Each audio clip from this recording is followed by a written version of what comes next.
దక్షిణామూర్తి. తర్వాత ఏ యుగం? త్రేతాయుగం. అప్పుడెవరు గురువు? దత్తాత్రేయ వారు. త్రేతాయుగంలో గురువు దత్తాత్రేయ వారు. తర్వాత ద్వాపర యుగం. ఎవరు గురువు?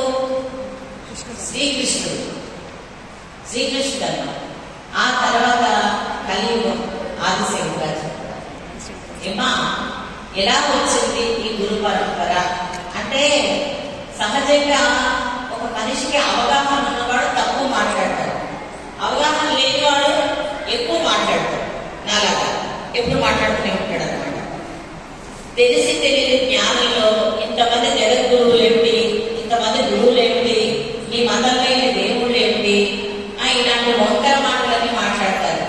మొట్టమొదట ఉన్నదే సనాతన ధర్మం, మొట్టమొదట ఉన్నదే హైందవ సాంప్రదాయం, మొట్టమొదటి నుంచి ఉన్నదే మన యొక్క వేదాలు. దాన్ని బేస్ చేసుకునే మిగతా మతాలన్నీ కూడా ఇవాళ అప్పుడు వాళ్ళు కూడా మండల దీక్షలు ఇవన్నీ చేస్తున్నారు. కొండల మీద దేవుళ్ళని పెట్టడం ఇవన్నీ చేస్తున్నారు వాళ్ళు కూడా. సరే, ఎవరైనా మనకున్న సంస్కారం, మన వేదం మనకు చెప్పింది ఏంటంటే, నువ్వు ఎవరికైనా కూడా గౌరవంగానే చూడదు. వాడు తల ఎగరేసినట్లయితే తప్పకుండా ఎదురు తిరగదు. రెండు చెప్పింది. సాధ్యమైనంత వరకు సాత్వికంగా ఉండండి. ధర్మానికి వ్యతిరేకంగా అవతల వాడు తిరుగుతున్నట్లయితే కనుక, ఇక మన మోదీ గారు లాంటి ప్రధానమంత్రి వస్తారు. మనకి ఇక్కడ పార్టీ ప్రధానం కాదమ్మా. నేను బీజేపీ పార్టీకి పదేమో మీరు ఎవరు అనుకోకండి. ఎక్కడ ధర్మం ఉంటే అన్నమాట. అర్థమైందా? అందుకని హైందవ సంస్కృతిని కాపాడుకోవాలి. మన పిల్లల్ని తీసుకెళ్ళిపోతున్నారు.